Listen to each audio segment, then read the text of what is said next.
Hey everybody, Casper here. Much love to everyone out there. Um, yeah, it's a little bonkers, right? 2020, who would have thought that 2020 would be so chaotic for the entire world? I mean, there's a pandemic going on in all countries.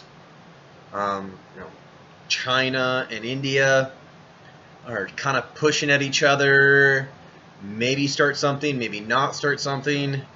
That's more where people actually have to worry about an actual war breaking out. Those two have been contentious for a long time, for a lot of different reasons. They both want to be the manufacturing group of the entire world, and they both can because they can both use virtual slave labor. And it's not actual slavery, but it's really close when companies do their best to hold people at their jobs. They live at their job, then they pay their job back for their housing, kind of like how it used to be back in the U.S. before we all decided to break that up and unionize. I know it's a dirty word for some people, but they do serve a very, very good purpose. It was one of the reasons why this country did have a middle class, but they don't have that in India or China. I've never been to China, but I have been to India and traveled around it. There is still a semi-caste system. People still remember what it is, even though it's supposed to be illegal. And you can totally tell when you walk around and see people and talk to them that they still feel a caste system. And it's really bad because it truly means that you can never do any better. So whatever your family was, you're in that society with the caste system, your family was not allowed to do any better from what my understanding is. Maybe you know better. Maybe you can help educate me on it. Because I'm always willing to be educated with honesty and with truth. Again, if you're going to comment and have comments on it, make sure that they're good. I mean, if before you post it, make sure that you be okay with somebody telling you that. So if it's full of cussing and being angry and all of that other, would you want to hear someone tell that to you? If you don't, then you shouldn't post it.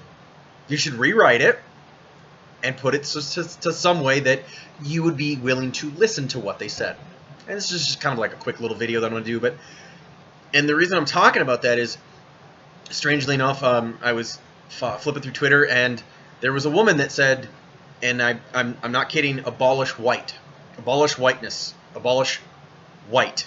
People that are white. That's the way that I understood it. I'm probably misrepresenting it. But abolish means to make it illegal. And that's a really scary thing, is that people and the news media are pushing for a tone war. And I mean by tone war, I mean your skin tone. Because it's not a race, because race is really relative. And it's really strange because you really can't tell unless it's very, very distinctive where someone is from. And most likely you still can't even tell. Because you can tell maybe where their ancestry is a little bit from. Myself and my family, I did 2 different genealogy studies. Both of them said it started off North Africa. Went from North Africa, a little bit of Italian, Middle Eastern, up through the Bolshevik area, then a little bit spread out into Irish, but not a ton. Went back through Germany, Austria, France. Nothing from the States. So, you really can't tell somebody, and you shouldn't. You shouldn't try to judge someone. But we gotta be careful out there. It's probably gonna be a little bit longer than 5 minutes for this video. But with that, we have a tendency right now, and we have a choice. We can do one of 2 things. Actually, one of 3 things. We can stand by and not do anything, and let people still get crazy with it, call you names for whatever your beliefs are on both sides, insult you, use racial slurs because they think that that's all right, and it's never all right. You can use your voice and talk out, speak out, similar to what I'm doing right now, so that your friends and your family can see where you stand on it, and not just a meme, but they see you saying it, because it means more when it comes from your voice, not from something you posted.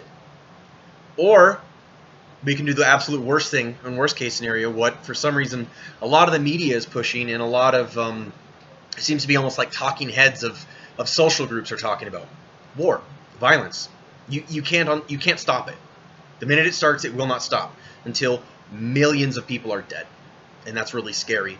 And it probably would go like it is here. It would erupt all over the world. Not in one spot. It would be all over the world. And it wouldn't be country against country. It would be countries' internal strife against countries' internal strife. And then you also have to worry about what happens to whoever wins that supposed internal strife war. Do they go and take that military if the military didn't back them or did back them, and they go somewhere else and fight against it? And there's just so many horrific things. And when we have other huge problems, there is still people that are coming into this country that are basically slaves. And what I mean by that is that they get brought over with a visa, and then their passports get held by individuals, and then they're stuck to do whatever that said individual says. Normally it has to do with organized crime, and it happens in a lot of larger cities. You can go and watch documentaries on these, and there's quite a few. So it's not something that's new. It's something that's been around for a while, and these are the things that we have to think about. Where do we want to go from here? What do you want to do? We can always do just simple, small kindnesses, and that helps heal a lot of wounds. Look around your community and see what you can do to help. See if there's somebody that might be in need. Maybe it's getting their groceries for them. Maybe it's, they need help watching their kids because they have crazy long jobs, because they still are able to work. Or maybe they're not.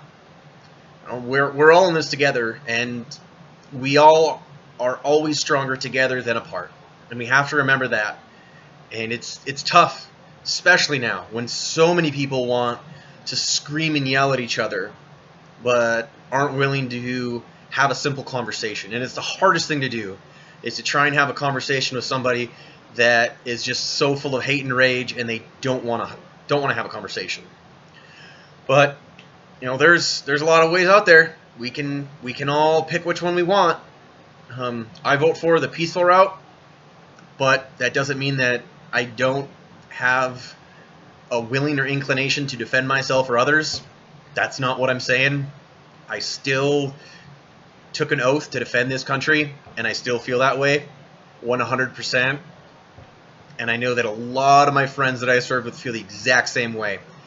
And just stopping and staying back, because it's one of those, once you start it, you can't stop it. There is no, oh wait, let's take a step back and hit the rewind button.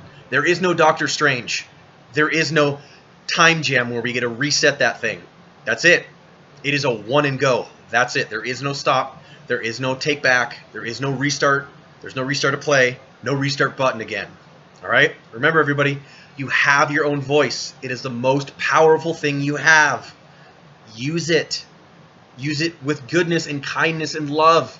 Don't use it with hate. Because the more hate that you use it with, that's what you're going to get back.